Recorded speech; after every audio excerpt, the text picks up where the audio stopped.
Bonsoir, bienvenue dans votre journal. Voici les titres de l'actualité toulousaine de ce mercredi 20 février. Nous nous trouvons place du Capitole où a eu lieu cet après-midi une mobilisation du personnel de Claudius Regaud.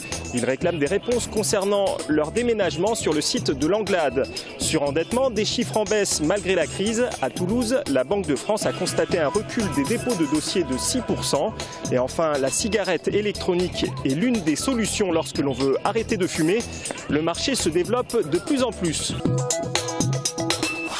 Mobilisation d'une quarantaine de salariés de l'Institut Claudius Regaud, centre de lutte contre le cancer, cet après-midi place du Capitole, juste avant un rendez-vous avec le maire. Ces salariés demandent des précisions quant à leur déménagement sur le site d'AZF. Le futur Institut universitaire du cancer réunira des équipes de Claudius Regaud, du CHU, de l'INSERM et de Paul Sabatier. À l'heure actuelle, on n'a toujours pas de statut déterminé par rapport à l'Institut universitaire du cancer.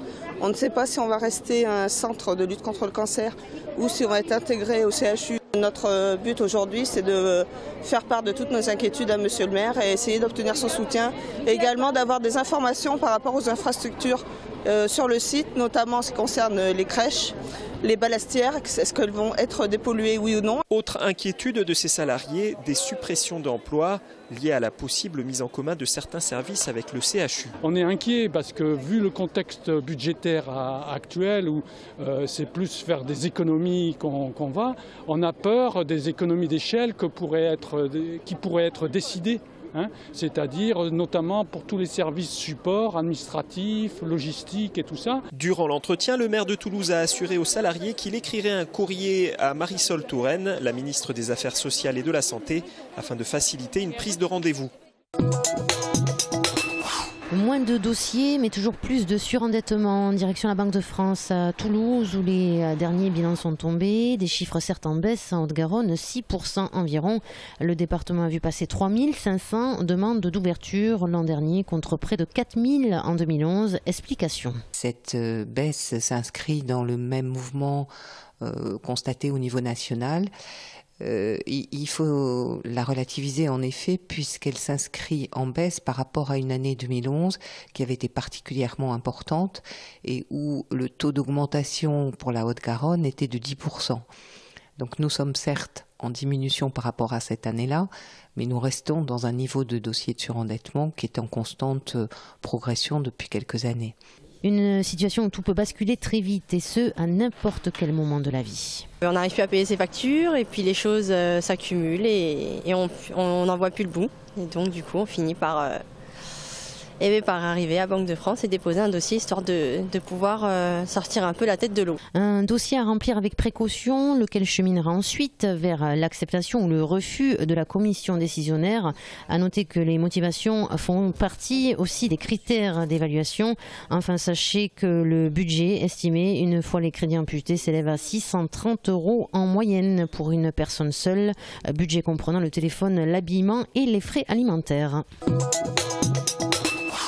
Le futur dépôt de bus Tisséo à Colomiers fait débat. En effet, depuis que la municipalité de Colomiers a accordé le permis de construire en décembre dernier de cette plateforme logistique de 190 bus, des riverains du quartier des Ramassiers ont montré leurs inquiétudes et ont demandé de rencontrer les différentes parties prenantes de ce projet. Des inquiétudes liées aux nuisances sonores et lumineuses et au niveau de l'entrée de ce dépôt de bus. Nous avons pour objectif de déplacer l'entrée du dépôt de bus, mais également d'aménager des murs anti-bruit pour l'ensemble des riverains qui sont à proximité de ce dépôt et trouver des solutions pour limiter les nuisances lumineuses que va occasionner le dépôt de bus. Des études ont donc été faites au niveau sonore et sur les 5 hectares de terrain, 100 mètres de murs anti-bruit de 3 mètres de hauteur seront aménagés pour les maisons les plus proches. Pour l'entrée du dépôt, c'est une autre histoire car selon la SMAT, changer l'entrée n'est pas au programme. Vous ne pouvez pas faire l'entrée n'importe où. Et c'est quand même situé à 45 à 50 mètres des premières habitations. Premières habitations qui sont protégées dans le cadre de la ZAC déjà par un merlon de terre, si vous voulez, qui normalement fait une fonction anti-bruit. Ce qu'il a été dit à la réunion de l'autre soir, c'est qu'on allait regarder si ce merlon de terre, et en tout cas ses protections, étaient suffisantes.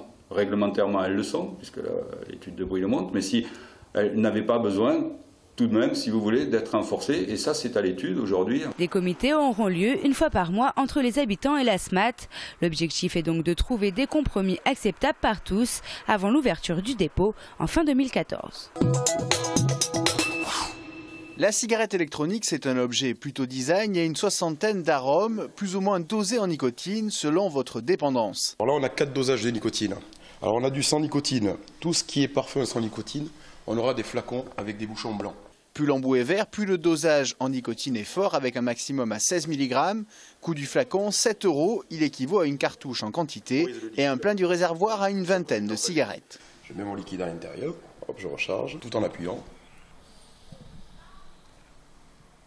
J'inhale et en fait, c'est de la vapeur qui ressort, de la vapeur aromatisée.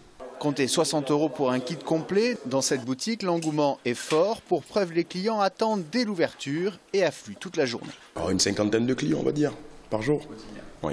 Et pour ceux qui poussent la clientèle à franchir le pas, 2 critères. Le prix qui est quand même avantageux par rapport aux cigarettes classiques. Et l'aspect santé. On est marre de souffler dans les escaliers. Côté santé justement, que pense le corps médical de la cigarette électronique? Réponse avec ce tabacologue de l'hôpital Joseph Ducoing. En l'état actuel, il n'y a pas d'éléments inquiétants sur les effets secondaires ou sur la nocivité du produit. Moi, je n'irai pas jusqu'à dire on y va sans retenue. Il faut quand même observer, avoir du recul pour voir un peu ce que donne cette méthode. Mais on est obligé de constater qu'il se passe quelque chose. La cigarette électronique, solution miracle vers le sevrage tabagique, c'est à suivre, d'autant plus avec une hausse des taxes sur le tabac annoncée au 1er juillet 2013. En 1 an et demi, Éric Aillivor et ses associés ont ouvert 2 boutiques et embauché près de 10 personnes. Tous les atours en somme d'un business fumant. Victoire retentissante des Spicers en demi-finale du championnat de France hier au Palais des Sports de Toulouse. Les volleyeurs se sont imposés 3-7-0 face à Narbonne et se sont hissés pour la première fois de leur histoire en finale. Les Toulousains étaient loin d'être les favoris pour cette demi-finale avec des statistiques en leur défaveur, 2 défaites en championnat face à Narbonne, mais surtout la malédiction des demi-finales avec 3 échecs à ce stade de la compétition. À l'arrivée, c'est une victoire stratégique et appliquée. Je pense que tactiquement on était bien, on avait fait un gros travail vidéo. Sur les options, on n'était pas trop mal. Il fallait bien servir parce que le passeur développe un gros jeu offensif. En servant bien, on a réussi à l'empêcher de s'appuyer sur tous ses attaquants. Les Toulousains sont actuellement 13e sur 14 dans le championnat national. Une victoire qui relance dans une bonne dynamique. Mais avec ce qu'on a montré ce soir, voilà, si là on n'a pas pris confiance en nous, sur notre potentiel, avec l'arrivée, il faut le dire aussi, d'Evan Patak, qui est quand même le coup de booster terrible et la bonne pioche en joker médical. Voilà, on a rééquilibré beaucoup de choses, des mecs qui s'expriment beaucoup plus facilement et on se trouve beaucoup plus performant. Et c'est beaucoup de fierté ce soir pour les joueurs. Une finale le 30 mars, les Spicers de Toulouse affronteront Tours, le leader du championnat et vainqueur de Montpellier sur le même score. Multitude de couleurs, lignes couchées sur la toile, clin d'œil à Michel Carrade où l'art abstrait s'expose en ce moment au cœur de la Ville Rose. 3 sites pour découvrir l'artiste Tarbé, l'espace Saint-Cyprien, le centre culturel Belgrade et l'espace Bonnefoy. De quoi égayer nos journées d'hiver jusqu'au 7 mars.